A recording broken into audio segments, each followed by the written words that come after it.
It is a Saturday morning in early September. You are standing at the edge of your front yard with a garden rake in one hand and a cup of coffee in the other, looking at a stretch of bare brown dirt where a lawn is supposed to be. Maybe you tore out the old weeds yourself. Maybe the dog did it for you. Maybe the summer heat just cooked everything down to dust. And you have been here before. You put down a bag of seed with a beautiful green lawn printed on the label. You watered it when you remembered. And 6 weeks later you had a thin, patchy fuzz and a fresh crop of crabgrass moving in like it owned the place. But here is the thing. Growing a real lawn in 30 days is not luck. And it is not about buying a more expensive bag. It is a schedule.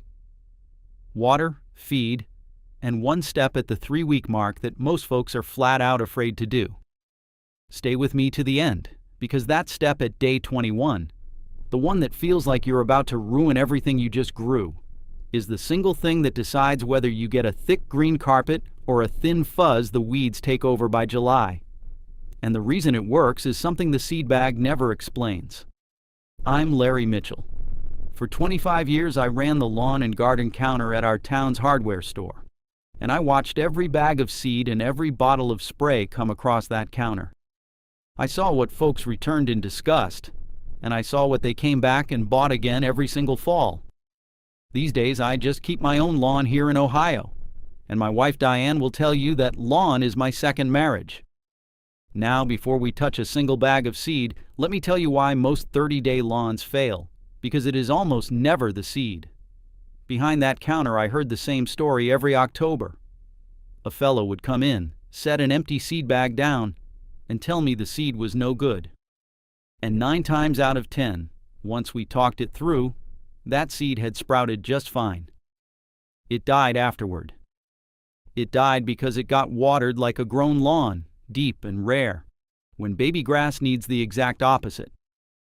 Or it died because somebody spread a weed and feed product right over the top of it, and the weed killer in that bag cannot tell a crabgrass seedling from a bluegrass seedling.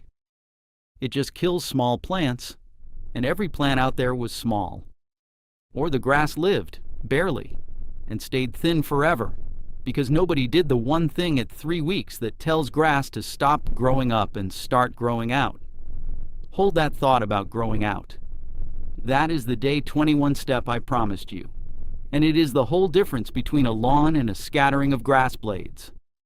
So today we are going to walk through the full 30 days together, 1 week at a time. What to do, what to buy, what to skip, and exactly how much water, down to the minute. It is simpler than you think, but it does have to happen in order. Now everything I am about to walk you through is one piece of a full plan I wrote down, called Larry's 30-Day Weed Kill Protocol. It is 88 pages, written the same way I talk across a counter, one step at a time, and it covers the whole picture. It teaches you to spot the big 7 lawn killers early and precisely. It lays out the kill protocol itself, the tools, the products, the safety, and the budget, including a 7-day elimination blitz and my trusted tenacity system, plus organic and pet-safe options that work without the harsh chemicals. And then it covers what today's video is really about, rebuilding a thick lawn after the weeds are gone, and building the prevention fortress that keeps them from ever coming back, with a month-by-month calendar for the whole year. If you are seeding into ground that used to be full of weeds, that book is the other half of this video. It is $17 right now, marked down from $47, and $17 is less than 1 jug of the spray. A lot of folks buy twice every summer. Now go ahead and grab your phone and open up your camera, the same one you use to take pictures. Point it at that square code on your screen and hold it steady for a second. A little link will pop up. Give it a tap, and it will take you straight to the book.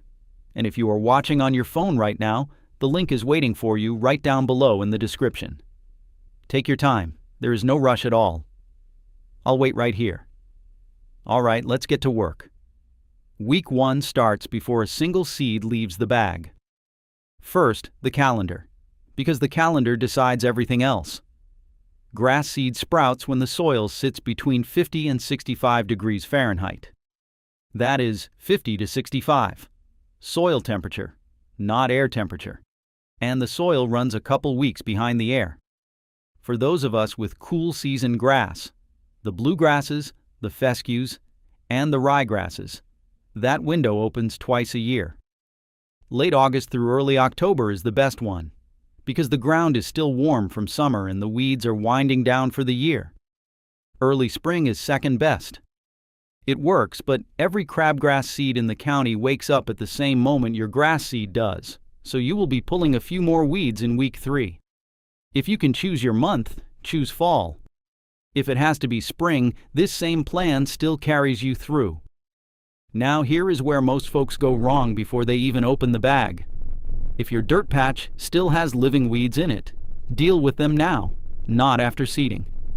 Pull everything you can pull by hand, roots and all, while the ground is soft. If you use a weed killer to clear the area first, stop and read the label for the reseeding interval, because many products want you to wait a certain number of days before planting into that soil. When the label says wait, you wait. I watched customers skip that wait at the counter, and I watched them come back a month later holding an empty bag, wondering why nothing came up. The label is not a suggestion, it is the recipe.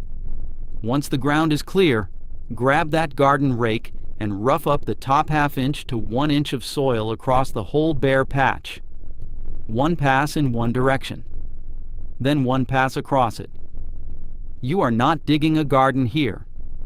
You are making a rough, crumbly surface, because grass seed does not want to be buried, and it does not want to sit on hard-packed dirt either.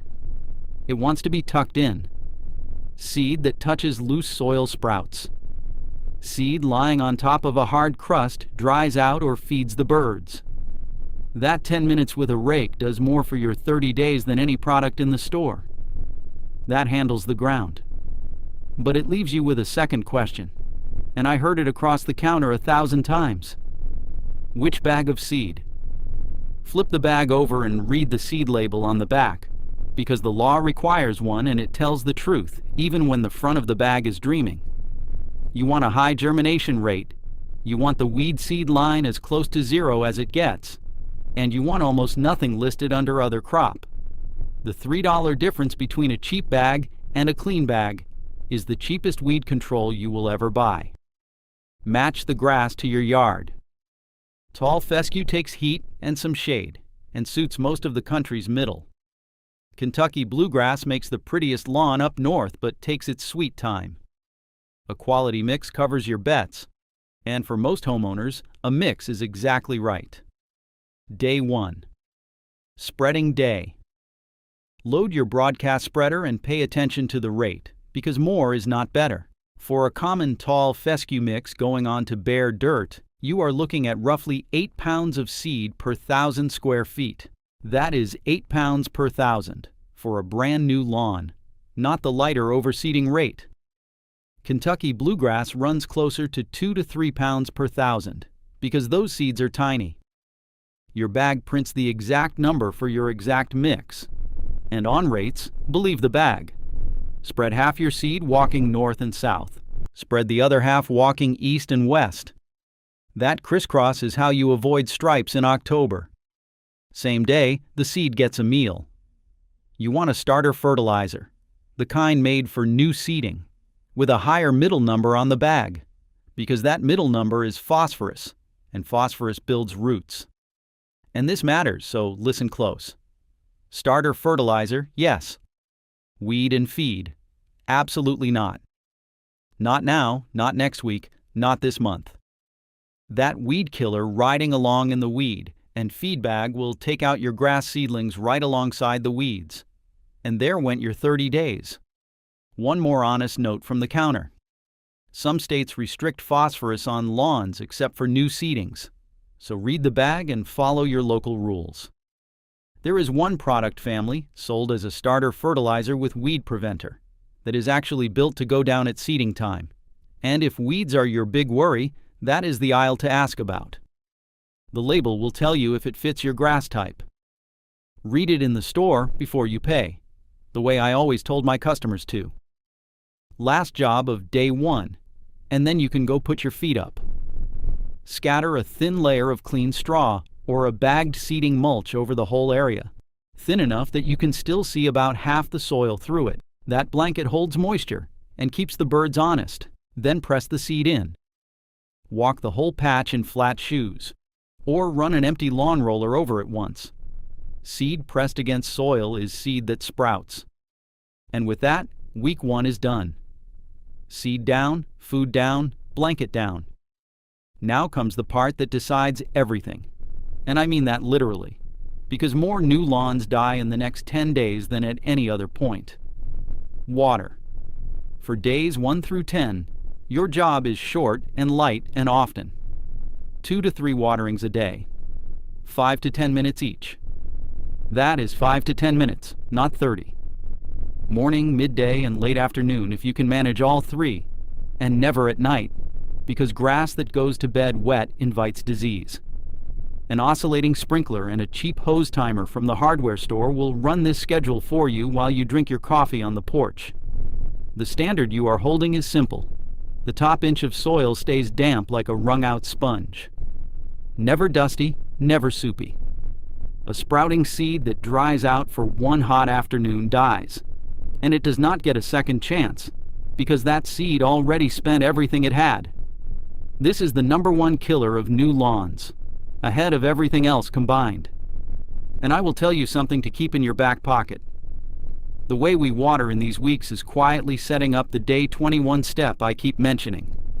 Thin, weak, upright grass cannot survive that step. We are building for it already. So when does the green show up? It depends on what is in your bag, and knowing the timeline keeps you from panicking. Perennial ryegrass pops in 5 to 7 days, and it is usually the first green you see. Tall fescue takes 7 to 12 days. Kentucky bluegrass makes you wait 2 to 3 weeks. And that is normal. That is just bluegrass being bluegrass. So at day 10, your lawn will look patchy, with green haze in some spots and bare dirt in others. And that is exactly how it is supposed to look. I once had a customer who got nervous at day 8, bought a second bag, and buried his first seeding under a fresh layer of seed and straw. He smothered half of what was already sprouting. Do not reseed anything until day 30. Trust the timeline. Trust me on this one. By the start of week 3, most of your grass is up and about an inch or 2 tall, and now the watering changes. Shift down to 1 watering a day, but make it longer, 15 to 20 minutes, so the moisture soaks deeper. By the end of week 3, shift again to every other day, deeper still. There is a reason behind this, the same reason the old groundskeepers knew. Roots grow toward water. Water shallow forever, and the roots stay shallow forever. And a shallow lawn is the first one to brown out in July. Water deep and less often, and the roots chase that moisture down. And down is where a lawn survives. Now, somewhere in week 3, you are going to notice uninvited guests. A few weeds coming up right in the middle of your beautiful new grass. This happens in nearly every new seeding, and the reason is simple. Weed seeds sit dormant in soil for years, and the day you raked and watered that ground, you woke them up along with everything else. So here is the rule, and it is not negotiable. No regular weed killer on baby grass. None. The labels on those bottles tell you to wait until the new lawn has been mowed 3 or 4 times, and they mean it, because young grass is just as tender as the weeds. Instead, hand pull the big obvious ones after a watering, when the soil gives them up easy. 1 weed per pull, roots and all. The small stuff, leave it alone for now. A thick lawn crowds out weeds all by itself, and thick is exactly what day 21 is about. We are almost there. Before I hand you that answer, let me finish out the month so you have the whole picture. Around day 28, your new lawn gets its second meal. Another round of starter fertilizer, at the rate on the bag, keeps those young roots building through fall. Water it in after you spread it. And let's be honest with each other about day 30. because I never oversold a product across that counter, and I will not oversell this. At day 30, you will have a real lawn, green cover across the whole patch, presentable from the street, the kind of change that makes a neighbor slow his truck down. But it is a teenager, not a grown-up. Keep the football games off it for another month. Keep mowing, keep watering deep. Give it a fall feeding, and by next spring it will be the thickest lawn on the block. 30 days builds the lawn. The next 60 make it permanent. And that brings us to the part I promised you at the start. Day 21. Somewhere in that third week, your new grass reaches about 4 to 4.5 inches tall, and every instinct you have says, do not touch it. It looks delicate. It looks like a strong breeze could undo 3 weeks of work. And this is the exact moment when you mow it. Sharp blade, and I mean freshly sharpened, because a dull blade yanks seedlings out by the roots instead of cutting them. Dry grass, so wait for an afternoon when the blades are not damp. Set the mower deck at 3 inches. Take off no more than the top third of the blade, and make one gentle pass. That is the whole job. So why on earth does cutting your brand new grass make it thicker? Every grass plant has one main growing point, pushing its tallest blade upward, and as long as that leader is winning, the plant pours everything it has into height. One plant, one blade, growing straight up. The moment you clip the top, you take away that head start, and the plant answers by doing the only other thing grass knows how to do. It pushes brand new shoots out sideways from the crown, right down at the soil line. The old-timers called them tillers. One plant becomes a little clump of 3, then 5, then 8. Multiply that by the thousands of plants in your yard, and those clumps knit together into a carpet so tight a weed seed cannot find daylight. Skip that first mow, and your grass just keeps racing upward, one lonely blade per plant, and you end up with that thin, sad fuzz forever, with bare soil showing between the blades like an open door for every weed in the county. The seed bag never explains this because the bag's job ended the day your seed sprouted. The mow is the moment your grass stops being seedlings and starts being a lawn. And that right there is the difference between fighting weeds every single year and being done with them. Thick grass is the best weed control ever invented. And the whole system, from the kill to the rebuild to keeping it that way, is written out day by day in Larry's 30-day weed kill protocol. 88 pages, no fluff, just the plan, in the same step-by-step way we walk through today. It is $17, down from $47, which is less than one season's worth of the bottles it replaces. And unlike those bottles, you only ever buy it once. Now go ahead and grab your phone and open up your camera, the same one you use to take pictures. Point it at that square code on your screen and hold it steady for a second. A little link will pop up, give it a tap, and it will take you straight to the book. And if you are watching on your phone right now, the link is waiting for you right down below in the description. Take your time, there is no rush at all. I'll wait right here. So that is the plan. Clear it, seed it, water it light, and often, then deep and seldom, and mow it at day 21 so it grows out instead of up. If you start this over the weekend, come back and tell me how day 7 looks. I read every single one. And next time I am going to show you how to tell the 3 most common lawn weeds apart in under a minute, because 2 of them die from the very same bottle, and the third one just laughs at it. And knowing which is which saves you a summer of wasted spraying. You've got this, neighbor. I'll see you out on the lawn.